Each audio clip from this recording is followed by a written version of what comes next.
next guest leads one of the civil rights groups scheduled to meet with Mark Zuckerberg today virtually. Joining us right now is Jonathan Greenblatt. He's the CEO and National Director of the Anti-Defamation League, which helped begin this campaign. You saw Sheryl Sandberg's statement ahead of your call. She says explicitly at the top of it, Facebook stands firmly against hate. And even though they are a platform and they want to give people voice, she says it doesn't mean it's acceptable for people to spread hate. It is not, and we have clear policies against hate. They're also obviously coming out, you just heard from Julia, with this civil rights audit. Is that enough for you? Good morning, Andrew. It is absolutely not enough for me. It is not enough for the NAACP, Color of Change, Free Press, or any of these organizations, and it's not enough for their advertisers. Can you imagine if the CEO of Starbucks said, well, we're making sure that our coffee doesn't poison people because it's the right thing? Or the CEO of, say, Comcast saying we're not showing white supremacist content just because we think it's the right thing?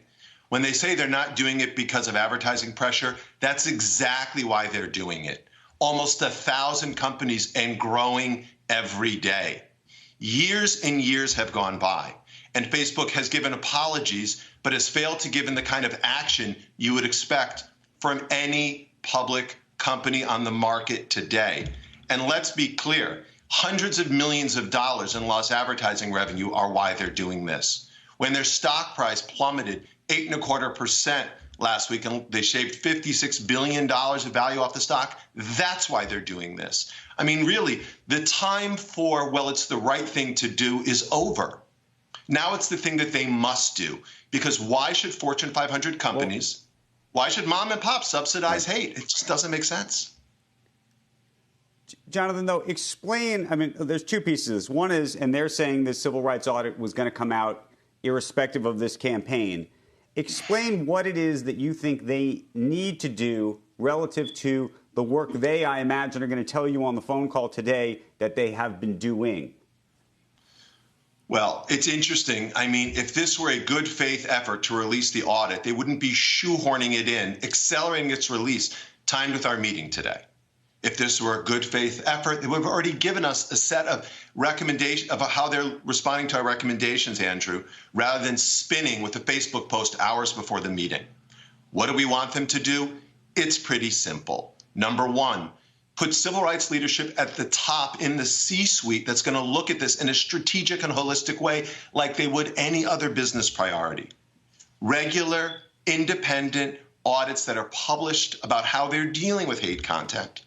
And why should any advertiser have their ads subsidize white supremacy, anti-Semitism, racism? They should be removed immediately. All of them. The advertiser should be refunded for that. And finally, why in the world would any business host groups of hundreds of thousands of people who espouse racism, Holocaust denialism, Islamophobia? I mean, it just doesn't make sense that this issue persists. The only reason they're acting now, Andrew, is because of Stop Hate for Profit. Let me ask you a separate question, which is clearly they've put a lot of this requires AI and is almost a there's a philosophical issue, which clearly we can have that debate about. And then there is the technological issue of using artificial intelligence to be able to track and identify this hate speech and be able to either take it down effectively before it goes up. And the question I would ask you is, I think that they're going to tell you today that there's work that they've done on that score. I think we may have just lost Jonathan for a brief moment. We've had a couple of technical issues this morning. We might be getting him back. Jonathan, are you back with us? So, Andrew, can you hear me? Oh, here he is. Yep, I can. We were just talking about the technological and philosophical issues at play here and whether the tech is there and what other steps they need to take to get the tech right to make this work.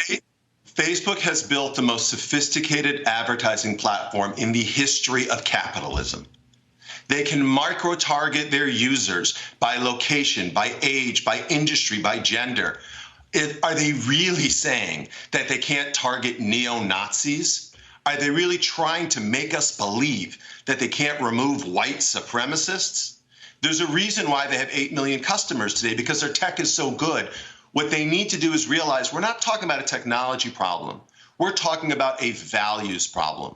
Does Mark Zuckerberg believe this is an annoyance or a business imperative?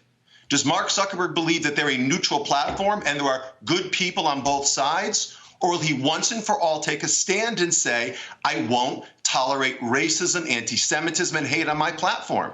I mean, you know what? Look, Andrew, it's hard to build an $80 billion advertising behemoth. It's not hard to remove the KKK from your service.